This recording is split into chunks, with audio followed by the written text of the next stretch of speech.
ఇంట్లో ఒక విషయం జరిగింది. ఏం జరిగింది? మా అమ్మ ఫ్రెండ్ మా ఇంటికి వచ్చింది.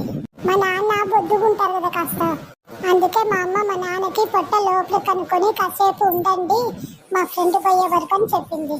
పాపం అలా చెప్తే అంకుల్ ఎంతసేపు ఉంటారు అలా? అందుకే మా అమ్మ వాళ్ళ ఫ్రెండ్ వచ్చి పోయినా కూడా మా నాన్న అదే పొట్ట లోపలికి తీసుకొని ఉన్నాడు. అయ్యో పాపం. కాసేపటికి మా అమ్మ ఇంకా మా ఫ్రెండ్ పోయింది కదా, మామూలు ఫ్రీగా ఉండండి అని చెప్పింది. పాపం మా నాన్న. ఏమైందిరా అలా ఉన్నావు? ఏం లేదు నాన్న. ఏం జరిగింది చెప్పరా? మీరు ఆఫీస్కి పోయినప్పుడు బాబాయ్కి పెళ్లి సంబంధం కోసం పెళ్లిళ్ళ పేరయ్య వచ్చిండు. పెళ్లిళ్ళ పేరయ్యతో బాబాయ్ ఇలా చెప్పిండు. ఏమని చెప్పిండురా? రీల్స్ చెయ్యనమ్మాయి, జీన్స్ వెయ్యనమ్మాయి, నాకు భార్యగా కావాలి, అలాంటి సంబంధం చూడు పేరయ్య అని చెప్పిండు. మరి దానికి అతనేమన్నాడు? నీకు ఈ జన్మలో పెళ్లి కాదని చెప్పి వెళ్ళిపోయిండు.